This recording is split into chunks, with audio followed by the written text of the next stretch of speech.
America, you should be ashamed. Former American Idol contestant Bo Bice is claiming that he was the victim of racism and he wants justice.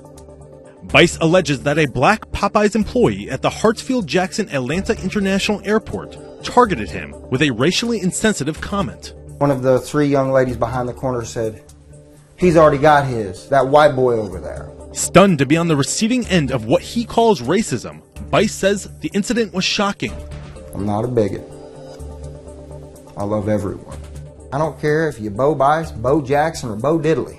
You should be treated the same as anybody. Bice believes there's an unfair double standard facing him and other white people. If the tables had been turned and I had used something and been as insensitive as to say something like that, you're talking about that I would be boycotted.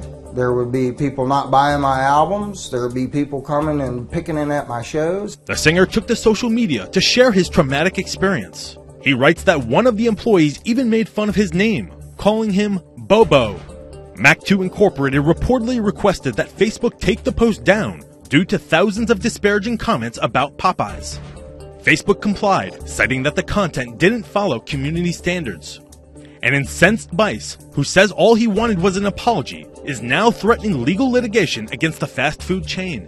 He adds in his new Facebook post that he is deleting the communist media platform from devices and life.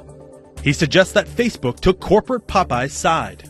The company released a statement saying in part, quote, "Mac2 Incorporated is very sorry that the incident occurred and for any pain or embarrassment that Mr. Bice experienced. The company does not condone the behavior of one of our associates, and we took corrective action as soon as we were made aware of the incident."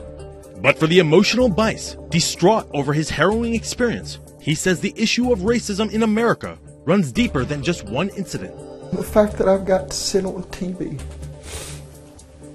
and come down a notch and look like a petty little brat by tweeting and Facebooking this just to open up dialogue so we can have an adult conversation is ridiculous. In America, you should be ashamed. For FoxNews.com, I'm Rob Demetrius.